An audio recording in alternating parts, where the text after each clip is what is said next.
पाकिस्तान की इकोनॉमी इस टाइम पे इतनी कम है जो कि मुकाबला कर ही नहीं सकती। और इंडिया हमारे साथ क्या लड़ेगा? ऑलरेडी एक गिरे हुए मुल्क को वो और क्या गिराएगा? और इंडिया हम अब जंग अफोर्ड नहीं कर सकते। उसकी वजह ये है, they are actually third super powers in the world, India. So Indians are taking this very serious. अब इंडिया चाहता क्या है? मतलब पाकिस्तान के पास है क्या जो उन्होंने आके जिसके ऊपर उन्होंने कब्जा करना है?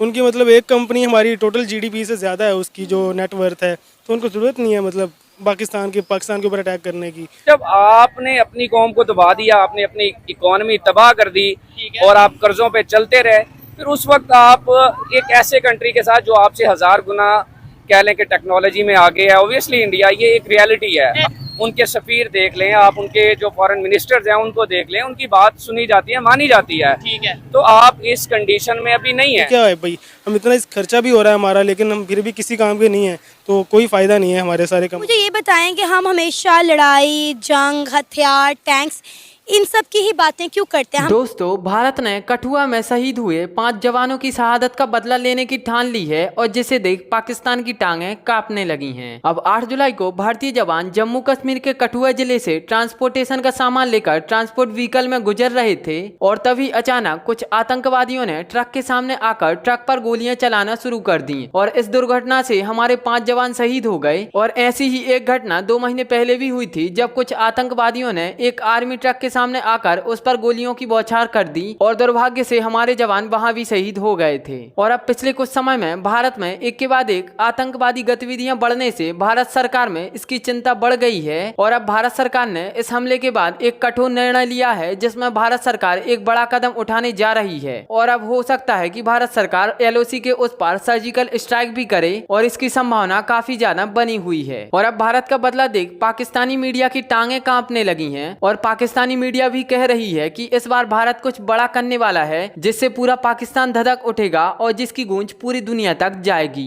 तो इस तरह क्यों कह रहे हैं? इसकी रीजन है, देखिए, दुनिया चलती है म्यूचुअल बेनिफिट्स के ऊपर, गिव एंड टेक के ऊपर।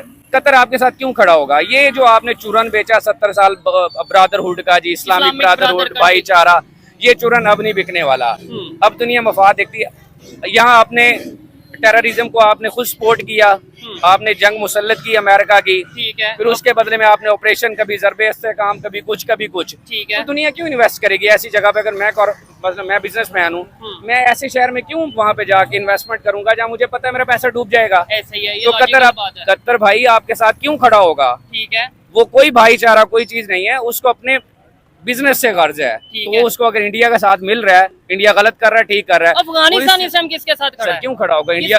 अफगानिस्तान भी हमारे साथ नहीं खड़ा, क्यों? ईरान की अगर बात कर, वो भी हमारे साथ नहीं खड़े। उनका उधर पोर्ट बाकायदा तौर पे इंडिया और ईरान मिलके ईरान में पोर्ट, सर, म्यूचुअल बेनिफिट्स मैंने पहले बात की, जहाँ उनको देखें, उनको पता है कि हम यहाँ से ग्रो करेंगे, हमारी यहाँ पे दुनिया में बात मानी जाएगी, इंडिया आने वाली एक थर्ड पावर है। ठीक है, सुपर पावर, एक सुपर पावर आप कह लें। चाइना के बाद इस थर्ड नंबर पे आपको इंडिया आता हुआ दिखाई देगा। ठीक है, तो हम मेरा लॉजिक, दे आर एक्चुअली, ठीक है, they are actually third superpowers in the world. India, they are not recognizing them, but they are actually, ठीक है। मेरा बेसिक स्टांस ये है, ऐसी पोजीशन पे हमें उनसे अपने रिलेशन बेहतर करने की जरूरत है, या फिर जो है इस तरह की कोई सिचुएशन क्रिएट करने की जरूरत है कि भाई हम मुश्किल में आ जाए। देखें, अगर अल्लाह ना करे, पहले नंबर पे तो मैं कहता हूँ दूर दूर तक ये सोचना भी गलत है कि कोई जंग या ऐसा सिचुएशन, लेकिन अगर जंग होती है, हम कितनी देर अफोर्ड कर पाएंगे? वो कितनी देर अफोर्ड कर पाएंगे? हम अफोर्ड नहीं कर सकते।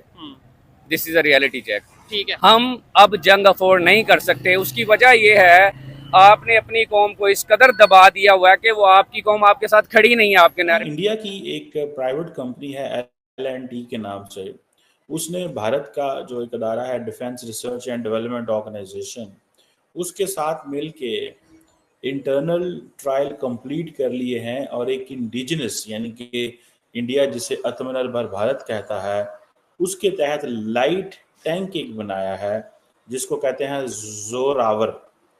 और ये अभी जिसे वो कहेंगे, उन्होंने इसके ऊपर काफ़ी काम किया, रिसर्च किया है और प्राइवेट सेक्टर का काम है ये, ठीक है जी। और ये लगता ये है कि इंडियंस लार्जली इसको जो है 2027 तक इंडियन आर्मी में इंडक्ट कर लेंगे।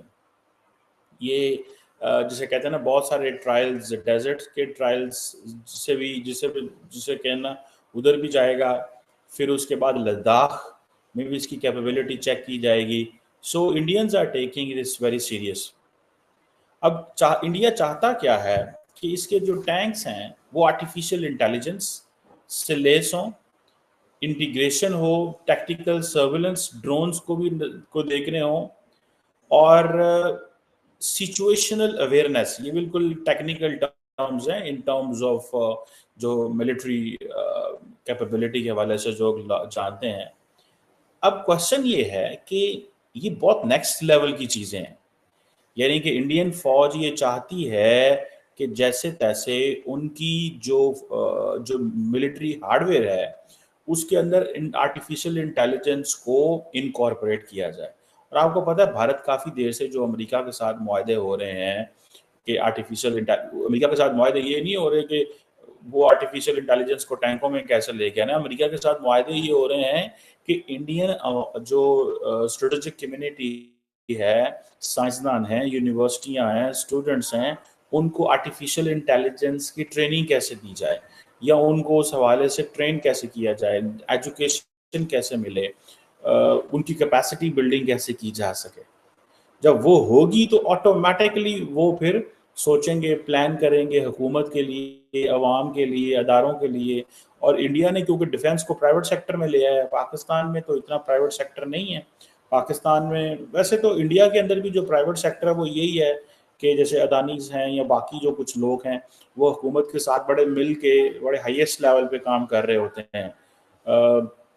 लेकिन इंडिया अपने प्राइवेट सेक्टर को जो डिफेंस में लेके आया, this is very good, because at the end of the day private sector जो है वो उसको गर्ज होता है पैसे कमाने से। प्राइवेट सेक्टर के अंदर नेशनलिज्म जरूर होती है, ये नहीं कि नेशनलिज्म नहीं है, लेकिन उनका जो प्राइमरी गोल है वो इनोवेशन है। ठीक है जी, कटिंग एज टेक्नोलॉजी को किस तरह इंट्रोड्यूस कराना है, वो अपने लोगों को बहुत पे करते हैं। सरकारी इदारों का प्रॉब्लम ये होता है कि सरकारी इदारे में अगर आप हाईएस्ट ग्रेड में भी हैं तो आपकी एक खास किस्म की अमाउंट है, आप उससे नहीं जा सकते। प्राइवेट सेक्टर में कोई अमाउंट नहीं है, आप 10 करोड़ भी ले सकते हैं, 1 करोड़ भी ले सकते हैं और 1 लाख भी ले सकते हैं। सो ये चीज़ें हैं। अब ये जो टैंक हैं जिसे वो कहते हैं ना, क्योंकि चाइनीज़ ने अपने आप को डिप्लॉयमेंट शुरू कर दिया LAC के ऊपर, तो उस हवाले से ये बनाया गया है। सुनने में आता है कि जो L&T है वो ऑलरेडी इस पे काम कर रही है। जाहिर बात है उन्होंने प्रपोजल शेयर की है DRDO के साथ, और उन्होंने फिर इंडियन आर्मी ने अपनी रिक्वायरमेंट बताई कि हम क्या समझ रहे हैं, क्या हो रहा है। और 2022 में अगर आपको याद हो कि बहुत ज़्यादा बात होनी शुरू हो गई थी आत्मनिर्भर भारत की, और इस हवाले से इससे पहले भी बात हो रही थी, लेकिन जो इंडियन डिफेंस डिपार्टमेंट है वो उस हवाले से काफ़ी काम